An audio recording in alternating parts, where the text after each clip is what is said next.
Hello, and welcome to our podcast for college Catholics, where we discuss faith and spirituality from a Catholic perspective. I'm Father Patrick Wainwright. My dad passed away several years ago in 2015. He was actually on his way to work. He was a doctor, a psychiatrist in particular, and he kept meeting with his patients until he could do it no more. He was 84 years old. He was a hard worker, and he kept going to work every day. He actually fell down the stairs on his way to work, and the injuries he suffered caused his death about a week later. I was able to be with him at his last moments, together with my mother and my siblings. He received all the sacraments and died with the brown scapular of Our Lady of Mount Carmel.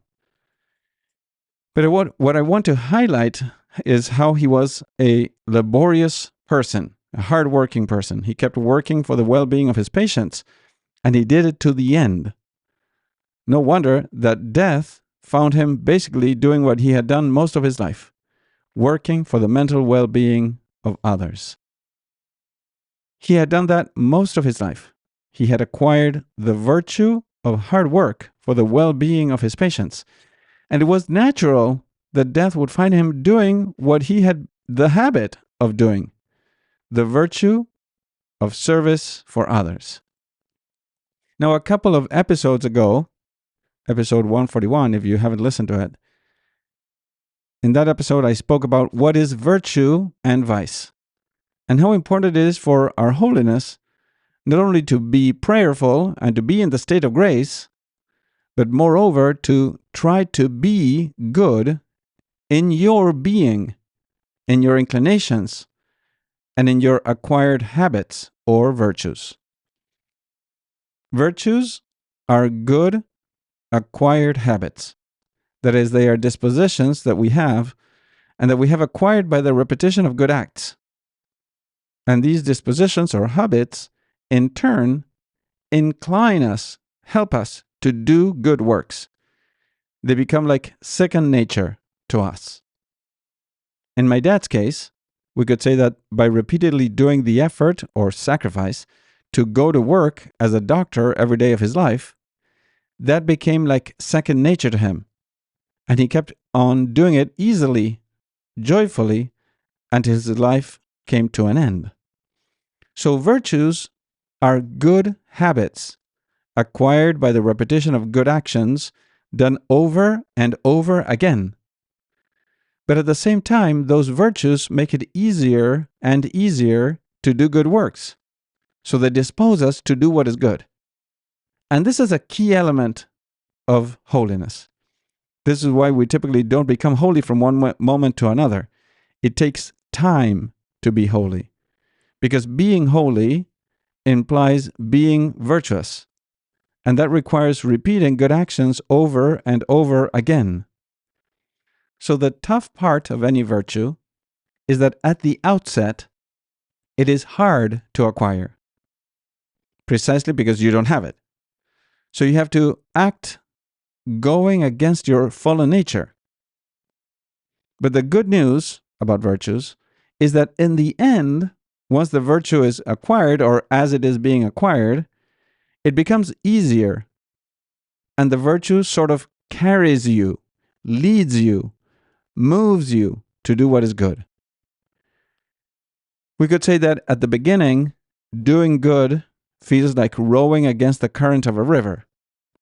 But once a person has grown in virtue steadily and with the grace of God, virtue feels like rowing downriver, rowing with the current of a river, so that the river actually carries you faster. So in this episode, we will look at human and in particular moral virtues, that is, natural virtues related to our virtuous living that any man can have and that are mostly acquired by the repetition of actions and human effort. So regarding these moral virtues, the Catechism says, human virtues are firm attitudes, stable dispositions, habitual perfections of intellect and will that govern our actions, order our passions, and guide our conduct according to reason and faith. They make possible ease, self-mastery, and joy in leading a morally good life. The virtuous man is he who freely practices the good. Up to there, the Catechism. So there are many natural moral virtues, and different authors have classified them in different ways. However, Catholic tradition has classified them in such a way that they can be all connected to four main virtues, four main columns under which the other virtues can be found. These four virtues are prudence, justice, fortitude, and temperance. They might have different names and different authors, but they refer to the same idea.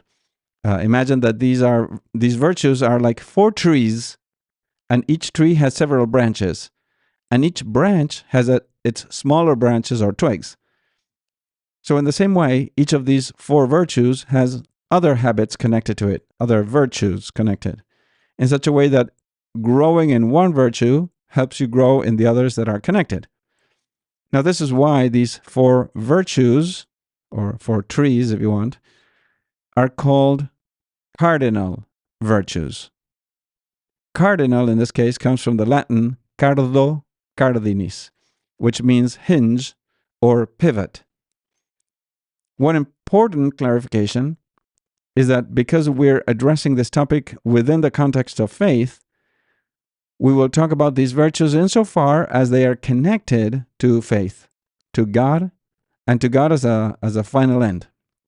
I say this because many virtues can be considered from a purely naturalistic point of view, but even when they can be considered good habits, they are quite different when we leave out the faith as a part of their objective. So it's one thing to be prudent for business, and another thing is to be prudent from a supernatural point of view, trying to reach as a final goal our salvation, right? So the prudent person for business will sometimes make different decisions than a prudent person that has faith and tries to be saved. So the first cardinal virtue is precisely prudence. Prudence is a virtue connected, on the one hand, to our practical reason inspired by faith, and on the other hand, connected to the specific actions that we have to make. This is why we can define prudence as the virtue that disposes the practical reason to discern our true good in every circumstance and to choose the right means of achieving it. If you want, in simpler terms, prudence is the virtue that helps us discern correctly what are the best means to put into practice here and now in order to achieve the final goal in life. St. Thomas Aquinas, with his spirit of summarizing, says that prudence is the right reason in action. In that sense, there are some general principles to understand this virtue of prudence. On the one hand, it has been said in Latin that it is like the auriga virtutum, or the charioteer of the virtues. If you want, it's like the captain of a boat, prudence, right? The captain of a boat that has to guide all the sailors, give the right orders at the right time, and keep the rowdy ones in check so that the boat, the ship, will reach its port safely. In that sense, all the other virtues, the sailors, we could say, depend on the virtue of prudence to find the right measure so as not to fall into extremes. For example, there could be an excess of the application of justice in some occasions, or there could be a lack of application of justice. And prudence indicates the right measure or the proper mean between those two extremes. Finally, another way to see prudence is that it helps us apply the general principles of the moral life and of faith to the specific, concrete situation that is right in front of us, with its difficulties, with its complications, and specific circumstances. In that sense, prudence might indicate that sometimes we have to act swiftly, while other times we should act carefully. And at other times, we might not have to act at all. And that is guided by the virtue of prudence. A simple example could be the following. Suppose that you are trying to help a friend to come back to the church, and specifically you want him to start attending Mass on Sunday again. So you get together for coffee with the hopes that at some point you might remind him that it is very important to go to Mass on Sunday, because it is the day of the Lord, because it is very good for his soul, but also because not attending Mass on Sunday is a mortal sin. So you start your conversation, and your friend tells you that his dad has just passed away and that he is devastated. In that particular case, prudence might indicate that you should listen with deep sympathy, maybe encourage him to pray and offer his sufferings at the Holy Mass, but maybe not push the case of the fact that it is a mortal sin to miss Mass on Sundays just yet.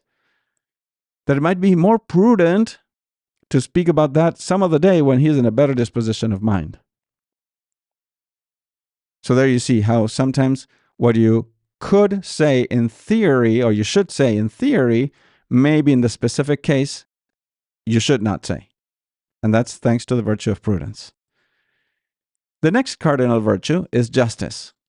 It is a moral virtue that consists in the constant and firm will to give God and our neighbor what is due to them.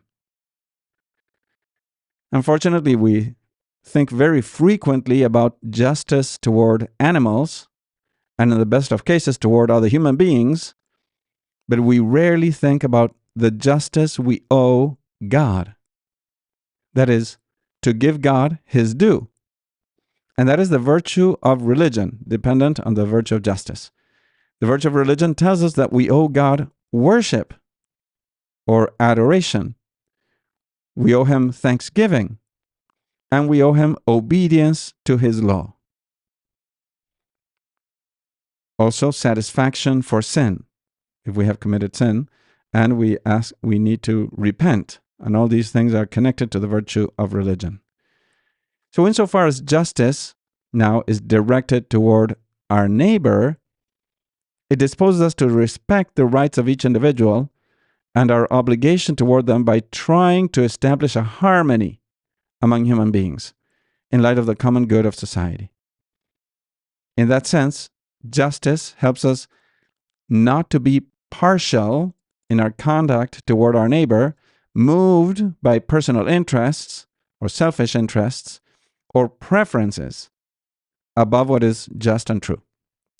A simple example of justice would be if you see your roommate trying to study for an exam in your room, and you don't have the same concern because you took your exam already, that you refrain from blasting your music to allow him the proper silence and concentration that he deserves as a student in those conditions. Or, for example, to clean after yourself in the kitchen of your dorm room so that others don't have to use a dirty kitchen counter or dirty dishes because you didn't clean after yourself. Fortitude, another cardinal virtue, is a virtue that affects mostly the will, and it helps us be firm or strong in the face of difficulty and constant in the pursuit of what is good. It has two aspects. The aspect of resisting when being attacked by some negative influence or enemy, and the aspect of knowing when to positively move forward to overcome a challenge. In other words, to know when to attack to get past a serious obstacle. In this sense, fortitude strengthens the resolve, on the one hand, resolve to continue embracing what is good and resist temptations, and on the other hand, to overcome obstacles positively in the moral life. So fortitude helps us to overcome the fear of danger, even the fear of death, and to face trials or persecutions in order to do what is good and according to the will of God. A great example of this was the fortitude of an old man, St. Polycarp, Bishop of Smyrna. when he was martyred in the year 155 AD. As you know, St. Polycarp was a disciple of St. John the Evangelist. He was around 86 years old. He was threatened to be thrown to be devoured by beasts, and then he was threatened to be burned. The Roman consul told him to renounce Jesus Christ, and he would be spared. But filled with God's fortitude, he answered, "I have served him," Jesus Christ, "for 86 years, and he has never done me any evil. How then can I now blaspheme my King and my Savior?" And here's an example that can serve you as a college student. Imagine that you're in the volleyball team in your college and there's a tournament on a Sunday. Your coach expects everyone to be at a certain time ready in the locker room, and it would take courage and fortitude, aside from prudence, of course, to go ahead of time to the coach and explain that as a Catholic, you want to attend Sunday Mass at some point, and you hope the coach will make it possible for you to do so. Now, you don't know what your coach's reaction could be. He might be angered, he might be disappointed, or he might be happy that you asked. In either case, the right thing is to take courage, be strong, and bring up the subject to the coach, and be a witness to your faith in Jesus Christ. Temperance is the last of the cardinal virtues. It helps us moderate our attraction to sensual pleasures and helps us be balanced in the use of created goods. It helps us be masters of our own emotions, our instincts, and our desire for the pleasure of the senses. In this sense, some of the virtues connected to temperance are moderation in food and drink, in which case it could be also called sobriety, and also purity and chastity insofar as temperance moderates the desire for sexual pleasure. Modesty is also related to temperance insofar as it is a kind of protection for the virtue of purity. And finally, meekness and forgiveness are also connected in the sense that they control our anger and our inordinate desire for revenge. A simple example of temperance would be if you go to a party with your friends in college and they offer you alcohol to drink, supposing that you're over 21, and you accept 1 or 2 beers, but then stop drinking to avoid losing the proper control over your senses and your rationality. Or another example could be, suppose that you have a girlfriend or boyfriend and you want to give him or her a kiss and a hug as a goodbye and a manifestation of affection. And you do. But you still avoid becoming too physical or passionate and giving so into lustful desires. So there's a quick rundown of some of the main virtues that you may want to start practicing little by little so as to make them your MO or your modus operandi. And you want these virtues to be as a second nature to you so that eventually, without having to make too much of an effort, you will still live and act virtuously, glorify God with your life, and become a good leader for many other people. So thank you very much for staying to the end of this episode. That is a way of practicing the virtue of perseverance, which has to do with the virtue of fortitude. Good for you. I hope you can share this episode with your friends. And if you can, please leave a review on Spotify or Apple Podcasts. May God bless you, and we will see you next time.